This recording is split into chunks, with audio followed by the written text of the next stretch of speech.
All right, and we're live. Dewar, appreciate you coming on the podcast, man.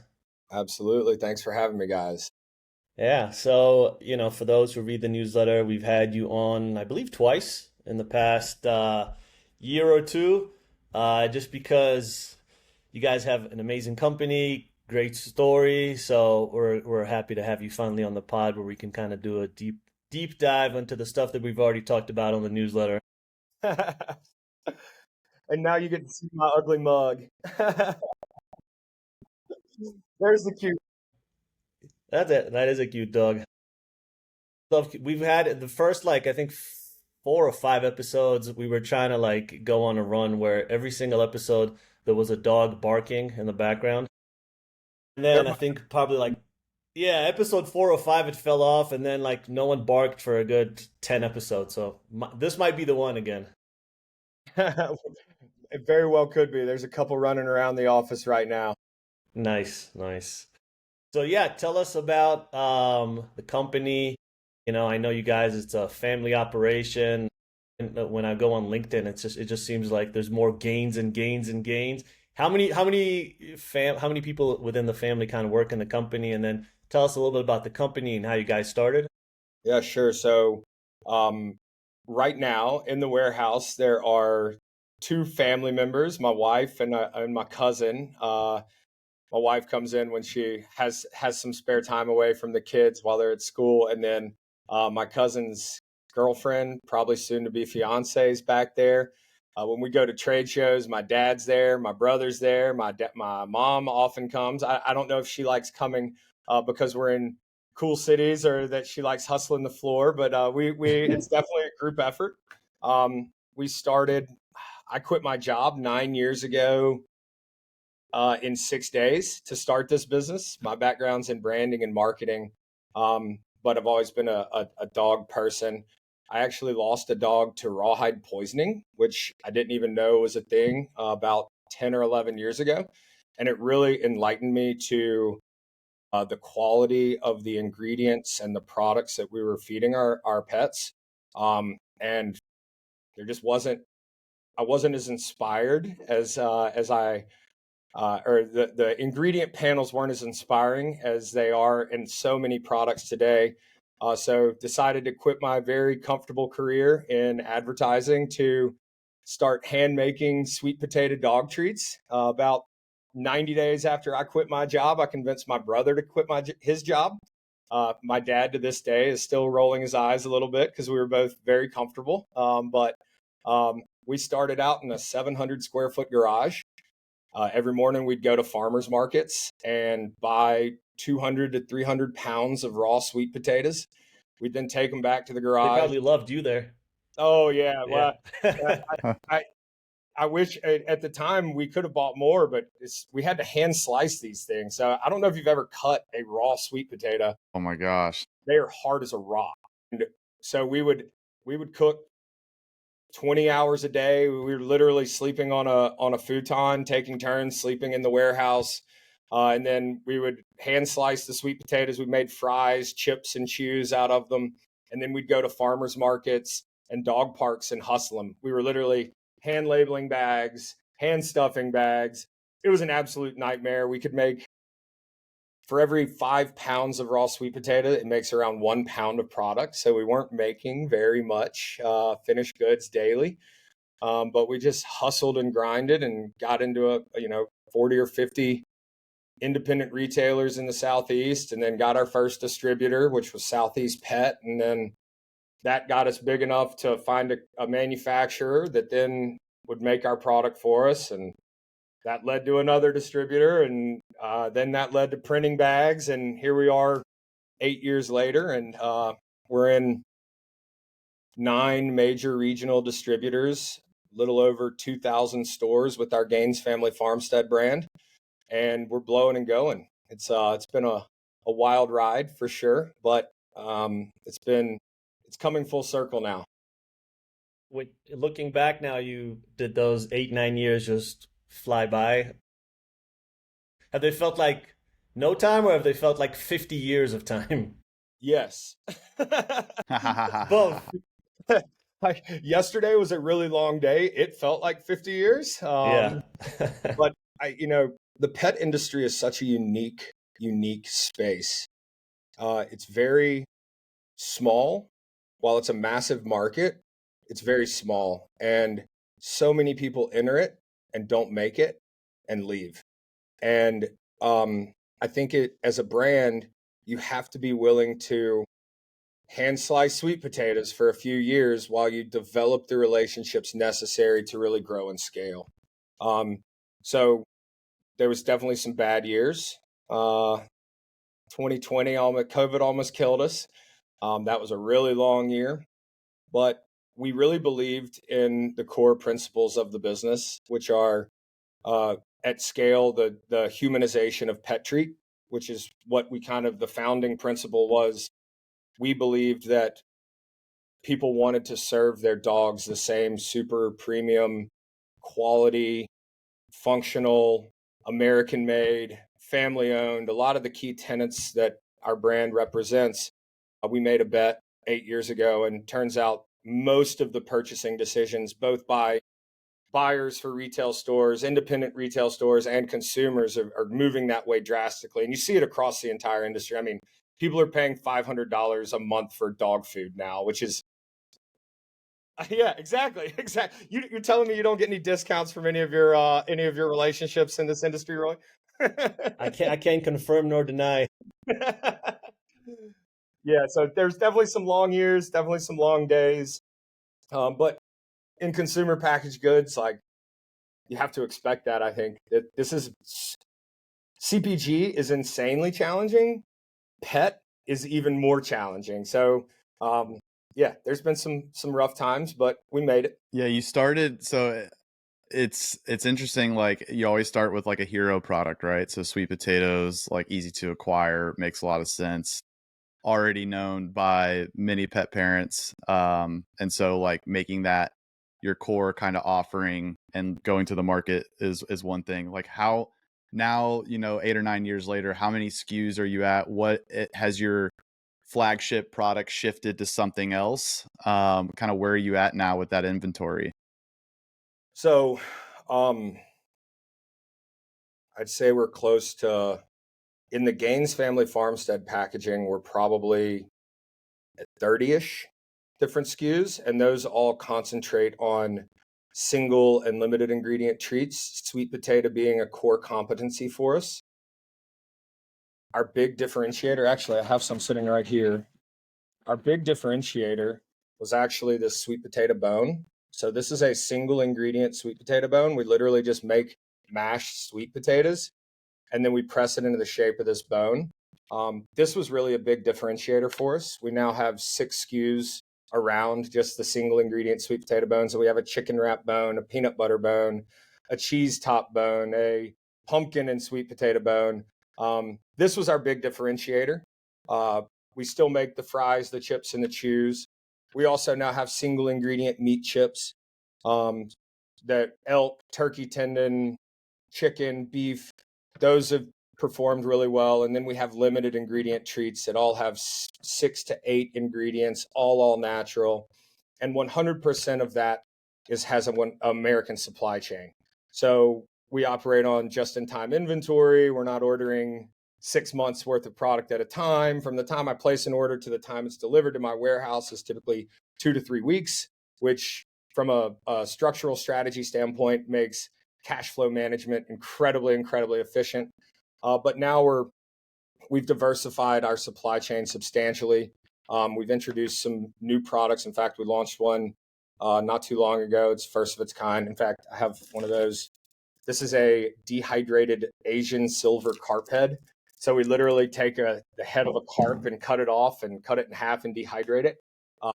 That is in every major distributor in the country now. It's in close to 700 stores already, and we launched it in August. We're the only What? people in the world selling a dehydrated carp head. How's it doing? It's What's doing the well. feedback? Yeah. Well, other than incredible, like I don't know if people are buying it to like hide it in their wife's kitchen drawer, or dogs absolutely love it. But the uniqueness of it is big.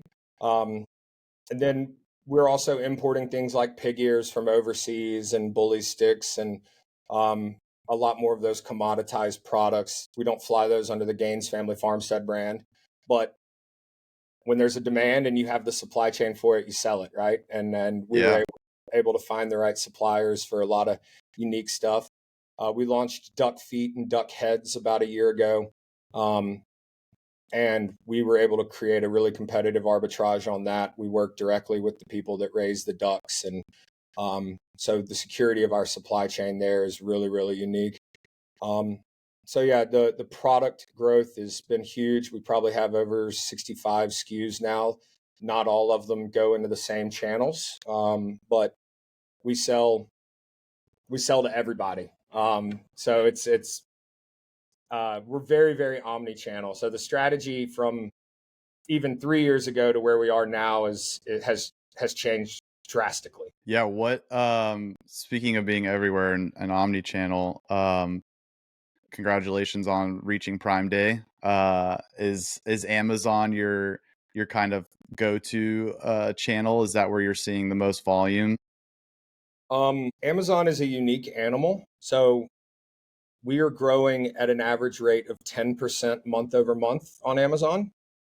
About 35% of our revenue from Amazon comes from subscribe and save, which is very outside the industry norm. What's the industry norm? About 20 to 25, based on the information available to me. Like, Yeah. I could be vastly misquoting that, but based on the information we currently have. In fact, in May of this year, we turned off all advertising except for on Amazon and Chewy. So we turned off all Meta and we turned off all Google. Customer acquisition cost is much more efficient on Amazon. It's much more efficient on Chewy. But then we've also recently gotten into live selling, live shopping. I'm not sure if y'all are familiar, but I believe that the future of e-commerce is probably in that live shopping experience. As more and more brands pour capital into Meta customer acquisition cost, that number's only going to get higher. And Meta has a robust network of investors that they have to make happy. And the easiest way to make them happy is to increase advertising costs on their platform. So we don't see any competitive arbitrage there. We see it actually getting more competitive and more expensive. So we have really heavily invested into live shopping, where we have a whole new set of key performance indicators, KPMs. Like, we're looking at revenue per hour, new customers per hour, net profit per minute. Customer retention rate is completely different. Our ability to engage with the customer and teach them about our products, the education curve is smaller, and we're creating content at scale. For every hour we're live, we're creating tons and tons of content. Amazon is a horse for us. We're up 170% year to date on Amazon with a static ad budget. We are spending the same amount of money month over month on Amazon. So yes, we heavily invest in Amazon, and it's a huge. We will do about as much revenue on Amazon this year as we did as an entire company last year. So Nice. we believe in the power of Amazon wholeheartedly. Yeah. But it is not 100% of our energy, but it is a big portion, which I know there's independent pet retailers that aren't going to like hearing that. But if you check out our pricing on Amazon and then you check out the pricing that we sell, we allow you, the independent retailers, to sell for, there's still plenty of opportunity for the retailers. Yeah. Yeah, and I think a lot of times that's like it's a different market in a lot of ways. You know, people who are exclusively or predominantly shopping independent retail versus, like, you know, people who just want everything at their doorstep. So I don't feel like there's a lot of cannibalization that's necessarily happening there. All right, the live shopping.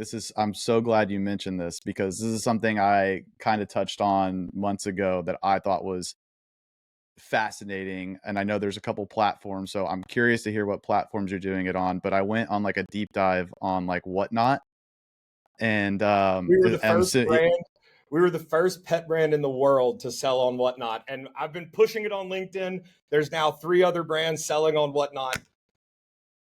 Whatnot is the foundational like the foundational platform that we live sell on. Okay. We'll be launching on TikTok Live in a couple of weeks. Talk Shop Live is another one that we launch on in 2 weeks. We're actually building out. We're doubling our warehouse square footage October 15th. Golly. Mm. Right around the corner.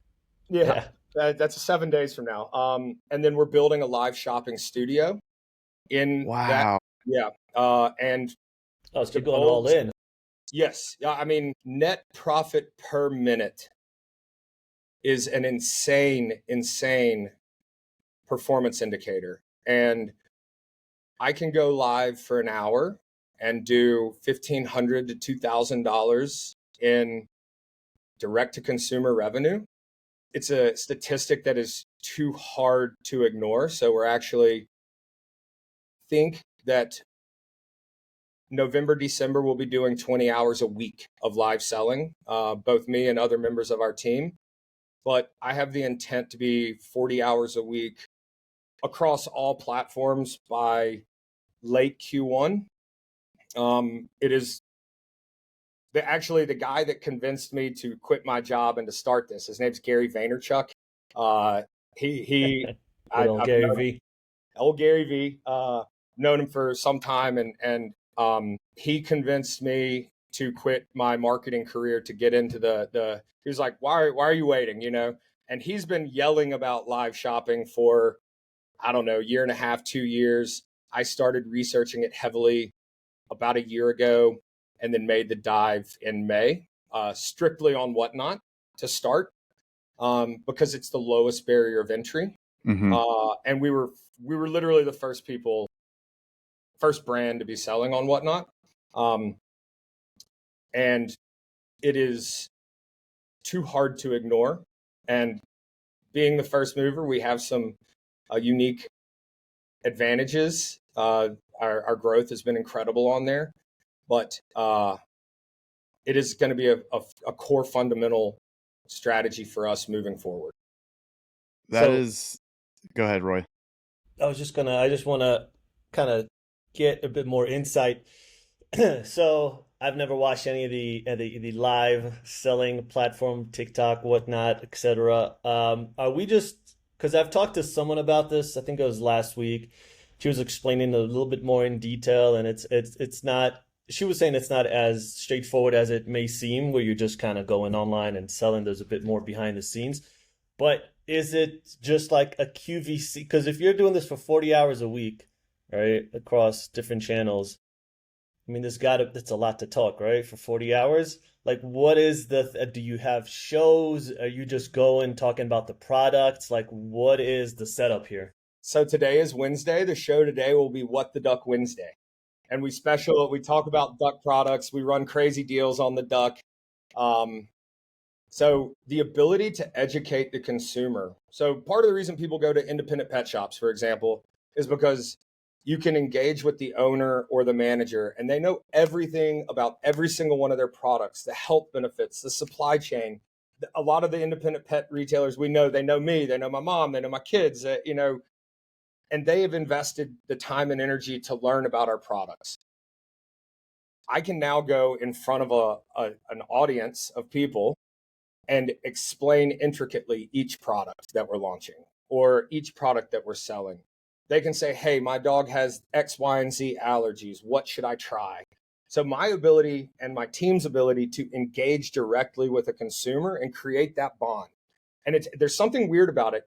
QVC is a great example. It's been around for 45 or 50 years and grows month over month.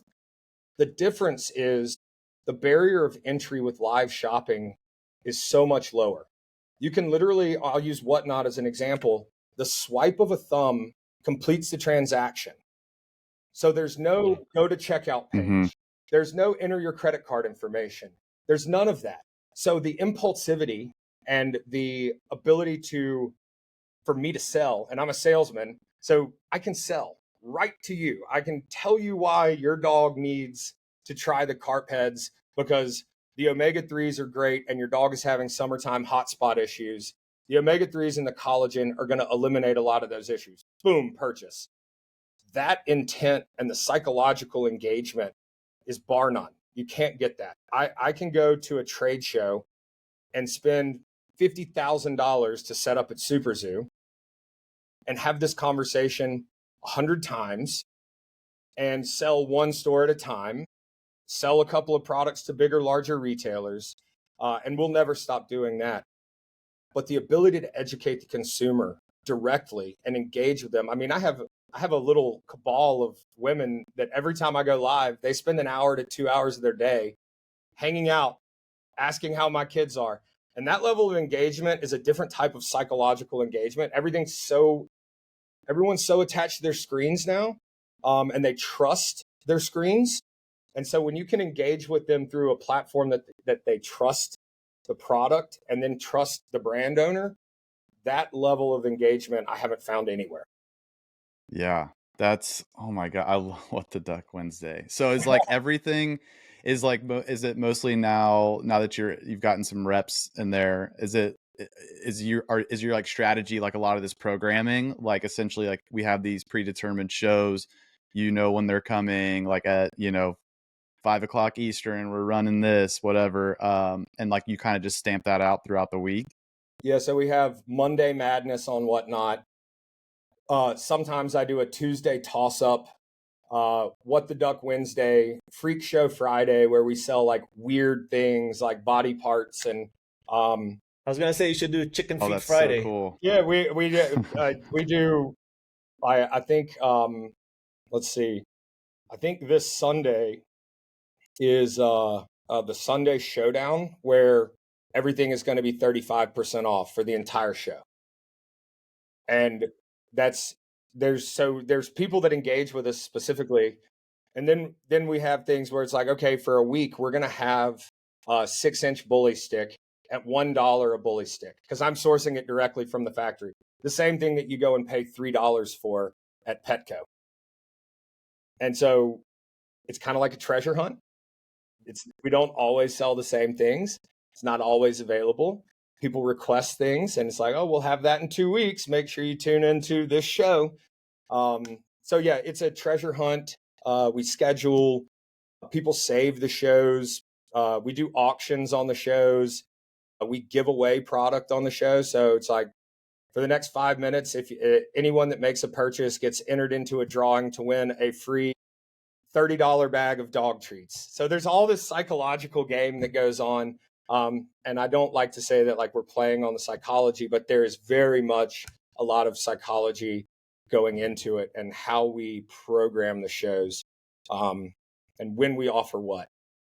Yeah, that makes total sense. Like you're just meeting where people are. Like they're consuming most of their stuff in the same manner, scrolling, swiping, and now there's just the ability to not have 3 pages to click through to buy something. So that makes total sense. Are you seeing with Whatnot, are these primarily like completely new customers, or are these people who already, or is there like a healthy amount that are already big Gaines family, fans, and they're coming over for, this kind of treasure hunt aspect, or like some discounted products that they usually, are paying full retail for? It's a little bit of both. So we average between 19 and 30 new customers per show, and we have about a 50% retention rate. So at scale, those are huge, huge numbers. Like, so to buy, depending on what your product is, customer acquisition cost, at our best, we were doing $30 to buy a new customer, to like get a first time customer. And so to buy 20 new customers, and I hate saying buy a new customer, but that would cost $600 to buy 20 new customers. I can do that in an hour. And then these people engage and they trust, and then they come back and they buy again. And that is a much, much more powerful tool. I think we've done 30 shows and we have over 3,000 followers on Whatnot. And 1,500 of them are active buyers. Pretty stout. Yeah. Yeah. And we have some people that spend, $150, $200 every time we go live for a bully stick bonanza. And it's very unique. Yeah, And I think then, it's. Oh, go ahead, Roy. well, no, I was just gonna say, because you said you guys chop up a lot of that content, right? Instead of having to produce content all day long, you guys are already selling. You're talking for 40 hours a week, and then you just chop that up and post those clips across all the different social media platforms. And then which ones perform the best for you? And I don't know if that's as far as, gaining followers or seeing actual funnels back to the website, traction, etc. So we actually we will start unleashing content around November 1st. We've been compiling it, and so if we run a 30-second flash sale, that's kind of perfectly designed for a 30-second short where I'm explaining the nutritional benefits of a carp head and how unique it is and how this is an invasive species. And so then we clip that up and reutilize that on socials, or send out a mass email to all of our wholesale customers that are buying directly from us and say, hey, we've launched a new product. Let Dewar educate you. Here's the video. We're using him like that already, but the social side of it is coming soon. But the plethora of content is huge. We have over 30 hours of content that we've developed that is me personally selling. And then we'll utilize that in a number of different ways: TikTok shop, Instagram shop, Facebook shop, coming soon, eBay live shop. Amazon's a little bit behind on their live shopping, but we'll be using that content on Amazon as well. So it is a content machine as well. You have to have the ability to figure out how to use that internally. Wow, man, throw me one of those polos and some product. Dude, I'm so fascinated with this. Like, just to give you like my like personal, I was like basically going into, because if you look at Whatnot and you look at all the categories, like pet is essentially non-existent because it's like mostly sneakers, clothes, whatever. And I was just like, I know there's some pet people on here, so I did some digging, and like one of the first people I saw was this woman. I think her handle's Nurse Sarah. Yeah. I don't know. Are you familiar? Dude, she's a nurse, and she calls herself like, it was like, crushes it. She's like, I'm the Petco of Whatnot or something like that. And she was doing this crazy Kong sale, and I just was like watching, and it was like a 5-second bid. She'd be like, boom, boom, boom, people bidding, buying, like, and I shot a question. I was like, I know she's not going to answer this. And I was like, this is incredible. Like, are you just like sourcing this from, a retail like warehouse? Like, where are you getting these products? And she was like, I have my sources, but yeah, like I get them from a lot of places. And I was just like, how is she? Like, it was just so fascinating to me because it was just like a massive stockpile of Kong toys behind her for like fractions of the price, and people were just, well, so there's this she's got whole like industry. 20,000, 30,000 followers, something like that. It was crazy. Yeah, and she sold like, I think it's over 100,000 units that she sold or something like that. I just And couldn't. say the average unit is $7 to $10, and say she has. So I have my suspicions where she's getting. There's this whole industry. There's a closeout industry. So when Petco discontinues a product line, what do they do with the excess inventory? Well, there's people buying that. Then there's people buying pallets of returned goods from all the different retail stores. Amazon, there's a whole industry that exists now that buys all returns and all damaged goods from Amazon, and then they combine those into pet clothing, shoes, whatever. So I have a feeling that a lot of the folks that aren't brands are sourcing that way. But Yeah. Nurse Sarah's definitely bought some stuff from us before as well, then in bulk, Nice. that then she's reselling. So yeah, she's crushing it. I'm surprised she's still a nurse. That's what I was saying. I was like, how are you, like, oh my gosh, dude, so that's amazing. Roy and I will be following extremely Yeah. closely as you expand that, because it is something that, and I didn't realize that y'all were doing that. I haven't been back on the platform in a while, but like that's something that is completely just like engulfed my brain. I was like, why aren't more brands trying this? It like takes Kyle's been nothing. obsessed with this for a minute, and he was I telling me about have. it, and I was just like, I don't know. And then I see more and more people talking about it. Okay, he's onto something. I was like, dude, I'm just gonna, I don't know, I'm gonna do something weird. I'm gonna buy a bunch of random stuff and just try it out. I just want to try it out because I'm like, what is this process like? And it's so funny. Like, of course, like you talking about it, I'm like, I can already foresee, not that this is something you'd ever want to do because you're running your own brand, which is full of headaches and things that you got to do. But I'm like, there's gonna be an agency or some kind of middleman to help set you up for this, to be able to run these shows, programming. Like you guys are already on the forefront of that, but like so many other brands that want to get involved in this, I'm like, it's everyone's like, where do I start? I got the camera. How do I, what's even the logistics of that? Someone buys it, like how do I then Well, and Ken, ship it so out in timely? so we do 150 to 200 orders in an hour. So can you fulfill that? If you're using a Yeah, 3PL, the complexities there. There's a lot, and there's definitely been some brands that I've already consulted with, um, help them develop their strategy. love Um, it. it's a, I mean, I went and visited some live selling studios where all they do all day long is live sell other people's brands, which has its place. Definitely. When I say I believe it's the future of ecom, I mean that wholeheartedly, so much so that we turned off digital advertising. I That's mean, and crazy. I That's haven't so met another, crazy. yeah, I think that we could do, if we get to 40 hours a week next year, we'll do $2 to $3 million in top line revenue, uh, pretty easily. Which is crazy because let me just pull this up.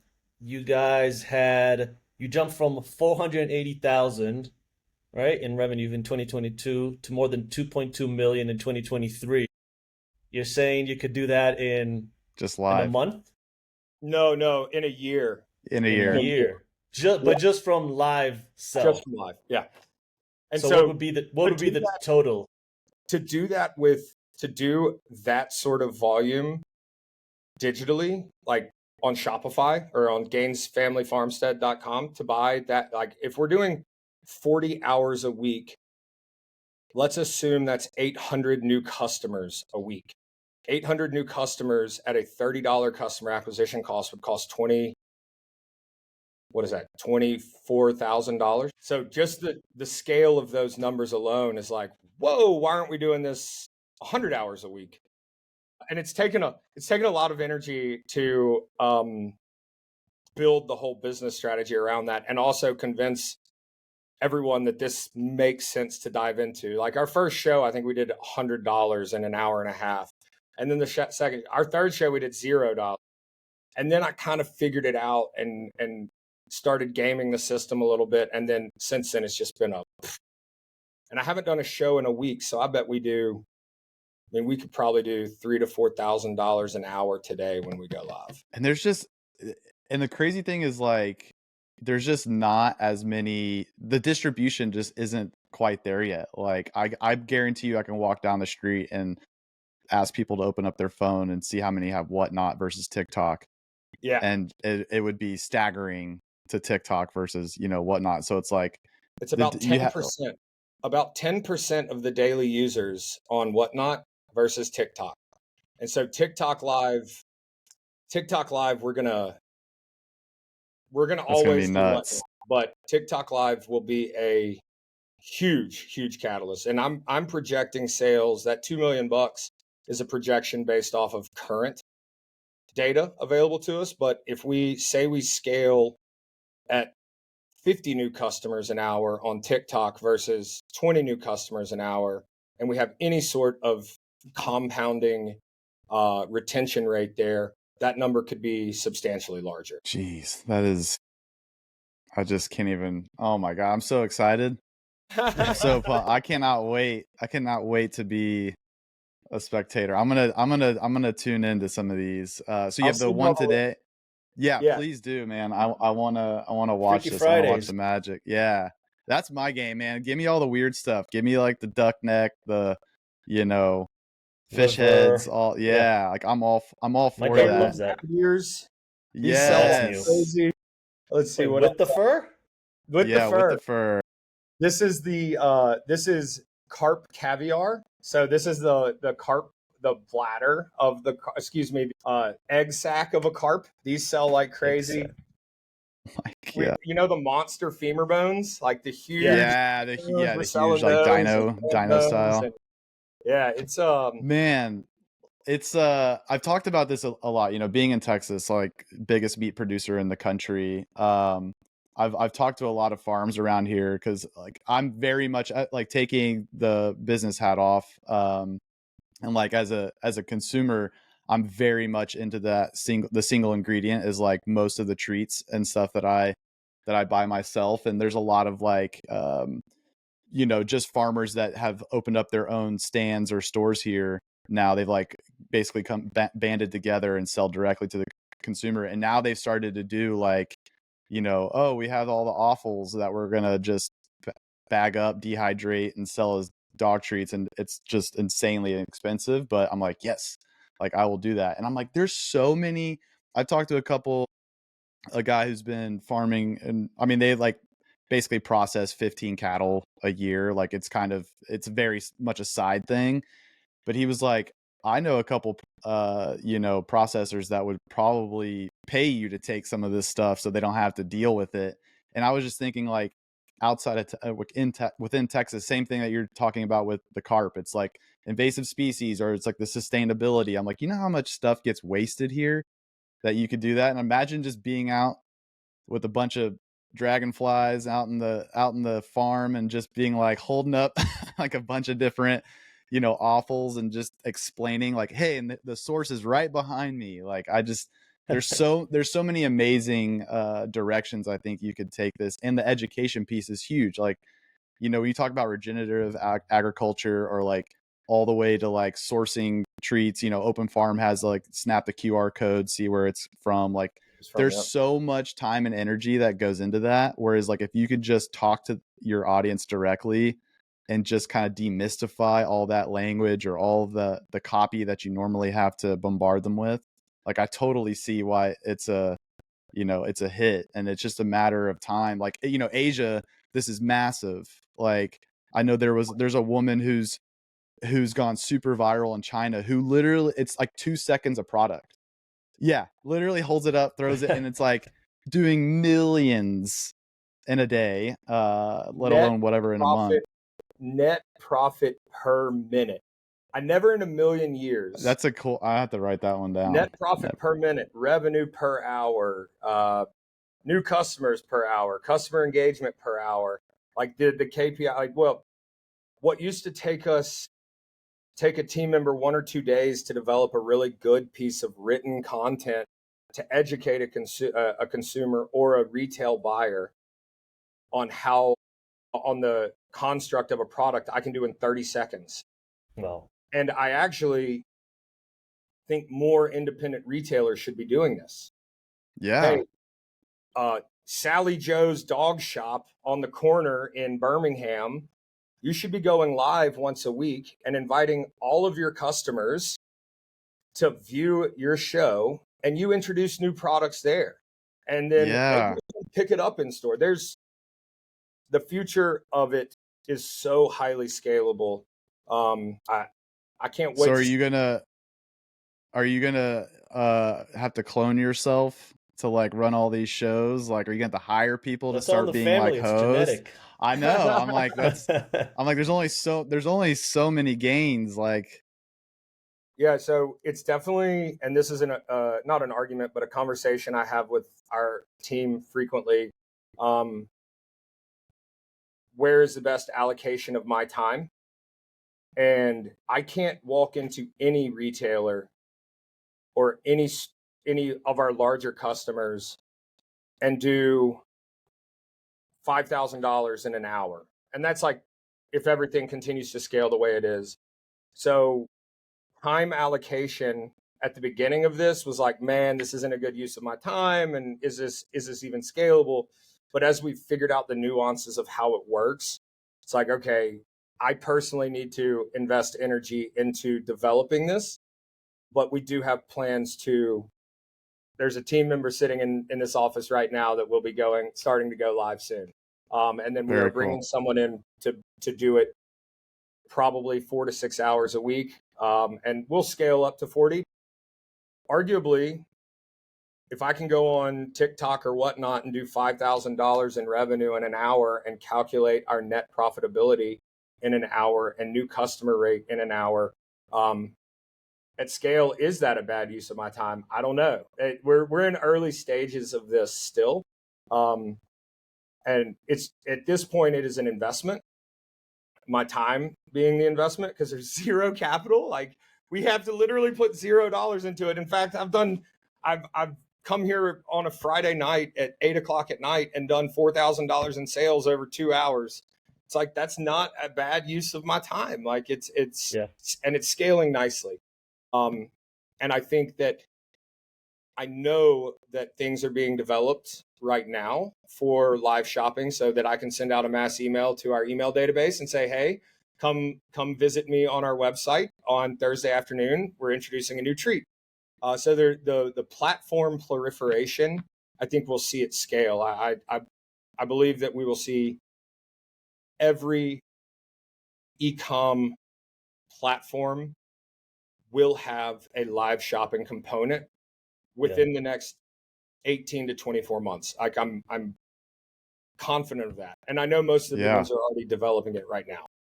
You feel like you have an unfair advantage?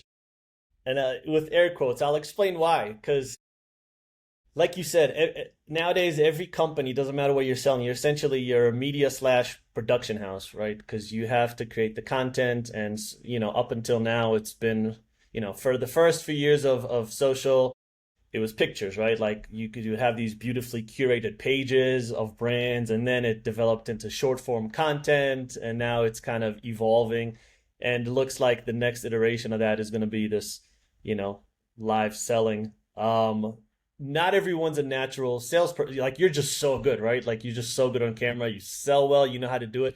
Personally, like me, that's not my strong suit. Like, if I had a CPG company, which I did in the past, the early days of Instagram, completely different era. But like, that's just not my strong suit. But it is like, if you're a founder, or if you're a team of founders, right? Like, early stage, and when one of you is just extremely comfortable in front of the camera, you know how to sell, you know how to talk, you know how, charisma, etc.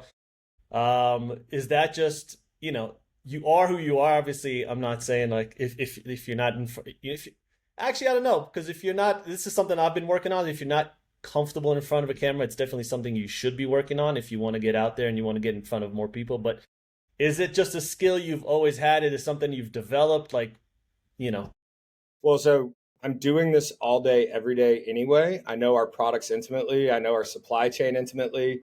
So for me to talk about it, it's very second nature. I mean, my job is to sell. And well, we wear a lot of hats, but I'm the forefront of the sales effort. So I'm very comfortable communicating about something that I know and love and am passionate about. Do I feel like that? Well, to your point, 15 years ago, when search engine optimization was in its prime, like in its infancy, everyone was doing search engine optimization. mm-hmm. And Gary Vaynerchuk was yelling from the rooftops about that. Then he was yelling from the rooftops about social media marketing being the cheapest way, and that eyeballs are a form of currency today. Attention is a form of currency. So we are so early in comparison to other brands. I think that we do have a very significant competitive arbitrage there. And it's not that bad, like, it's not uncomfortable for me. It's not uncomfortable for a salesperson. You have to hear yourself a lot, and talking for an hour straight or 2 hours straight. My longest stream was 2.5 hours. It's exhausting emotionally, verbally, physically, because we're doing a new product every 30 seconds. My goal is to do a new product every 20 seconds, because how quickly do you scroll? And that goes into the psychology of it. So I think we're so early that we have a leg up on the competition. But I also think the fact that I'm so comfortable talking about this, like I'm a subject matter expert. I've been selling this stuff for 8 years. And so I do think we have a big competitive advantage there. Yeah. I mean, and you have all the great pillars like a family business, you know, all of the trials and tribulations you've gone through to get where you're at. Like, you know, everyone in the family's involved. Like a lot of, you know, products are American made. Like it feeds into the story, and it's like we're hearing it directly from you, you know, which is, you know, super compelling. And so I think a lot of people, especially this day and age, love that aspect. So that is a big tailwind you got, which is great. I'm curious. Okay, so hot take: live is the future. Are there any other hot takes you have on? It doesn't have to be in necessarily CPG or pet, but like being in the pet industry for as long as you've been, like anything else you kind of see in the future that you think isn't necessarily prominent today, but you think that's where things are going? Yeah, so I think consumers expect a lot out of brands. They expect us to be masters of our supply chain. So I think transparency of supply chain is, and you see that with a lot of brands now. They're sharing the farmhounds, for example, like Billy Bob raised these cows. I think there's a lot of that. Every member of our team is I push every member of our team to integrate artificial intelligence into everything that we do. We feed an enormous amount of data into AI. I think that we are probably, I'm not going to share how all we're using that, but I think we're probably early.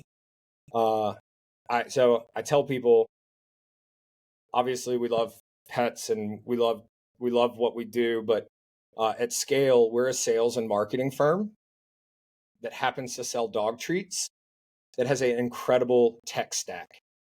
And I think early adoption into AI is going to be paramount for brands at scale. And I think we're probably pretty early in how we're utilizing AI, and where I see it being in 18 to 24 months is, I mean, well, just where it was 2 weeks ago to where it is now. Yeah, It's seriously. crazy. Could you have an AI replica of yourself just doing live sell just in 2 years all day long? You could just make it work 24 hours a day. That's Yes. it. Yeah. I mean, could Yeah. you? Yeah, absolutely. But could it be a much more attractive person? Yeah, definitely. Much more attractive figure. Yeah. I mean, definitely, definitely. I know folks that are using AI for customer service. We're not doing that, but Hmm. there's a lot that AI can do: supply chain management, predictive ordering, um, optimization. So something else I think we're really early on is we did a massive case pack optimization across every aspect. So logistics recently moved to cubic dimensional weight, so basically mass.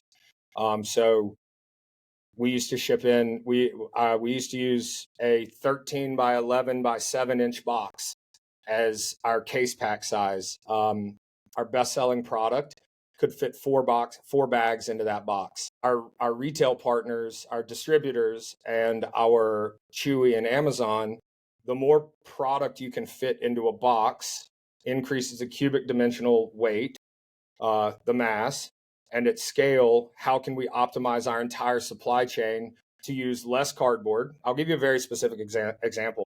And this is something I've talked to Amazon about a lot. We used to send 4 bags of our 32-ounce sweet potato bone to Amazon. The inbound placement cost on those was $1.60, and the outbound placement cost was $1.60. So that's $3.20 deviated across 4 products. And then let's just say that the box cost us 80 cents. It didn't, but for easy math. So that was $4 to ship a product to Amazon. That's not including shipping, but that's just the infrastructure to get it to Amazon. So we changed our case pack sizes from those 13 by 11 by 7 to a 25 by 13 by 12 or whatever it is. We now can put 20 bags of that same product into the same box. Instead of using five boxes, which would have cost us $4, we use one box that costs us $2. The inbound placement cost still remains $1.60 in and $1.60 out. So instead of 80 cents for an inbound placement cost, we dropped that to 13 or 18 cents. So our net profitability per unit of measure for one SKU increased by 67 or 63 cents per item sold on one SKU. Well, I think I know that we're early in terms of what we've done with the case pack optimization, and we're going to accelerate that. We're even redesigning some of our packaging to be able to ship without putting it into a poly mailer, which saves you 35 cents at Chewy and 35 cents at Amazon. 35 cents over 10,000 units sold over the course of a month is adds up. Big money straight to the bottom line. So I think that we'll see brands evolving into becoming much more intentional with how they are utilizing packaging and cardboard, AI, live selling, security of supply chain, and being able to really explain the supply chain. And then pet specifically, the big guys, there's not many young men or women in the game. There's a lot of pretty sleepy old businesses. Yep. And their ability to be nimble and iterate quickly and rapidly is a hindrance for them. I think that it is paramount for brands to be able to make decisions quickly and shift on the fly. And we are unique in that. We can roll something out in 72 hours where a big brand might take 72 days or 6 months. Or a year. Yeah. I mean, we're planning products for 18 months for now. Don't get me wrong. Like, the life cycle of a product, supply chain, everything is very long tailed. But I think it's going to be really important for brands to be able to move and change and iterate rapidly. And I think that's another competitive advantage that we have. Yeah. Wow. Those are great.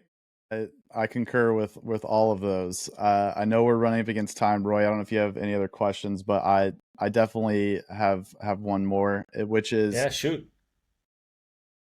Live is a great channel. We've now turned off ads. That's fantastic. That's huge. Very curious to see how you expand into that. So in terms of like this continued growth, that is a channel. Are you still thinking, and you just mentioned 18 months to like, plan a product life cycle. Like, what is kind of the future vision, or what can you share in terms of like how you're going to expand the product line? Is it going to be more format based like you did with the sweet potato bones, or are you also looking at completely new proteins or ingredients, or is it, kind of just give us a lay of the land there? Novel protein for sure, but it really all starts with the supply chain. So I tell my team that when we start looking at a ingredient supplier at scale, are they large enough to sell to Costco? And if they're not the right partner for us. So that is foundationally, I'm looking at the head of the tip of the spear, essentially, and that is the beginning of the supply chain. If we can't move crazy volumes, then we're not interested in that. So unique products like the carp, for example, we're the only people selling it. There's not much new that can be developed. Like, there's plenty of people selling sweet potatoes. There's plenty of people selling bully sticks. As international commerce becomes more available to brands and even domestic manufacturing, innovation is going to be key. So novel proteins, definitely. We're working on a brand new product that no one else in the world is selling. We're building that supply chain right now. And so we have to wait 18 months for that? Maybe. I actually already have a customer that wants to buy 100% of that product. Wow. And so Okay. that's one of those that As I've long worked. as the wolf can break the news, it's okay. Yeah. So the I think supply chain for us is huge. Like, is it Got it. highly scalable? Like our partners in duck, they raise 22 million ducks a year. The feet, that means there's 44 million available feet. Let's say they sell 25% of those to the pet industry. That's big. That's scalable. Carp heads, the carp fish, the bladders, the skins. Our fishing partner can catch up to 5,000 fish a day. So we can have 10,000 carp heads a day. They can do 1.1 million carp heads a year. We're not going to have a scale problem there. This is a new product actually. So this is a solid piece of fish skin. I'm not going to tell you which one. And it's solid all the way through. This is a long lasting chew. They can Whoa. do 50 tons of this a month. Highly scalable. And we know the supplier, we know the tip of the spear. So for me, foundationally, anything that we launch, we have to know that it has huge scalability. And that's just because I've learned from my mistakes. Like, we made the mistakes of not having that really dialed in. So I think that much of my energy, especially over the next year, will be going into securing long-standing, highly scalable supply chains, and live selling. I love it. Man. And yeah, I'll give Wolf the exclusive when we drop the product we're working on right That's now. all we're asking. Yeah, man. That is awesome. I love Yeah. it. Wow. Well, as far as also, but just to kind of echo what you were saying, the transparency aspect is so important because maybe this is, and this is definitely changing, but I know a lot of companies used to just use, right, the leftovers that meat companies weren't using for humans. They would just, take that, or I visited a couple of warehouse, or not warehouses, but facilities that produce meat for themselves and for other companies, and they were explaining why it's so important to have this from the US and not, for example, just from Mexico, and the way they process it and how it goes down over there and the whole process of bringing it over. So a lot of that stuff, like made in US, it sounds good, but there's also like actual benefits and advantages, and just much better meat and product. So just as a kind of side note. Well, just in time inventory, like pig ears, we're ordering containers of pig ears 90 days before they're going to get delivered. That is something we did strategically because we knew we could scale pig ears large. But for a brand to be able to order something from the United States and it be delivered in 3 to 4 weeks is so great, especially when you're scaling and when you're growing as quickly as we are. Like, having to order 4 containers of product X from Turkey and having to lay the cash out for that. If you operate off of an American supply chain, which is just in time inventory, if you have the right partnerships and you have the right infrastructure in place, you don't have to carry $400,000 worth of inventory in a warehouse. You can order it on a quicker turn. So for a brand that's scaling or even starting out, is it worth paying a little bit more to have an American made product? Yes, because the capital outlay isn't there. Like, Yeah. I don't have to order 400,000 cans for my emerging healthy Red Bull alternative. So that American supply chain, yeah, we pay more for sweet potatoes from the United States. Can I order them from China for a fraction of the cost? Yes. But I don't know where they were made. I don't know the supply chain on the sweet potato. I don't know if tariffs are going to happen next week. I don't know if shipping container costs are going to explode. Don't know if there's going to be shutdowns at the ports. So I'm willing to pay more for a product and have it made in the United States and optimize that supply chain at scale. And I think that Amazon and other online platforms have done a great job of providing low cost products to customers. And for huge brands, that's highly accessible. But for an emerging brand or a startup, having an American supply chain that doesn't require as much capital outlay is something that people really need to concentrate on. People are sleeping on that for sure. I think if I went back and did it again, I would make the same decisions in terms of sourcing. Well said. Love it. All right. Well, like Colin said, I think we went a little over, but there was a lot to cover. I'm sure our listeners are going to love this episode. Dewar, thanks for your time, man. We really appreciate it.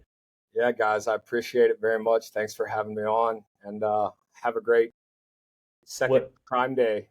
Have a great What the Duck Wednesday. Yeah. Where are you personally most active on social? Where can people find you? LinkedIn is the only social media that I have, actually. I mean, we have social media for the company, but LinkedIn, I'm pretty active on LinkedIn. Sweet. Well, go follow him on LinkedIn, and yeah, thanks again. We really appreciate it. Appreciate your time, guys.